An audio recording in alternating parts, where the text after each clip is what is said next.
বলিউডের চিরসবুজ অভিনেত্রী ঐশ্বরিয়া রায় বচ্চন ব্যক্তিগত জীবন নিয়ে বরাবরই আলোচনার কেন্দ্রবিন্দুতে থাকা এই বিশ্বসুন্দরীর প্রেম জীবন নিয়ে একসময় কম জল ঘোলা হয়নি। সালমান খান থেকে শুরু করে বিবেক ওবেরয় অনেকের সঙ্গেই তার সম্পর্কের গুঞ্জন ছিল বলিপাড়ার হট টপিক। তবে সব জল্পনার অবসান ঘটিয়ে শেষমেশ অভিষেক বচ্চনের গলাতেই মালা দেন এই অভিনেত্রী।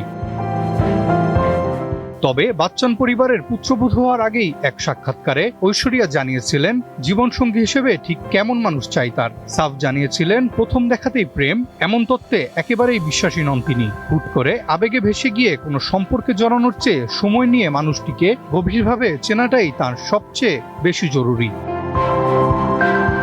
নিজেকে ভীষণ রোমান্টিক দাবি করায় অভিনেত্রীর চাওয়া ছিল তার মনের মানুষটিকেও হতে হবে একজন খাঁটি প্রেমিক, যার কাছে ভালোবাসার মূল্য থাকবে সবার উপরে। পাশাপাশি সম্পর্কের ক্ষেত্রে দায়িত্ববোধ আর পারিবারিক মূল্যবোধকেও ভীষণ গুরুত্ব দিতেন তিনি।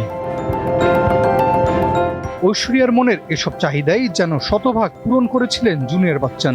একসঙ্গে কাজ করতে গিয়ে অভিষেকের সঙ্গে তার দারুণ বন্ধুত্ব তৈরি হয়, যা পরবর্তীতে রূপ নেয় গভীর ভালোবাসায়। আর সেই ভালোবাসার টানে 2007 সালে বচ্চন পরিবারের পুত্রবধূ হিসেবে নতুন জীবন শুরু করেন এই বিশ্বসুন্দরী।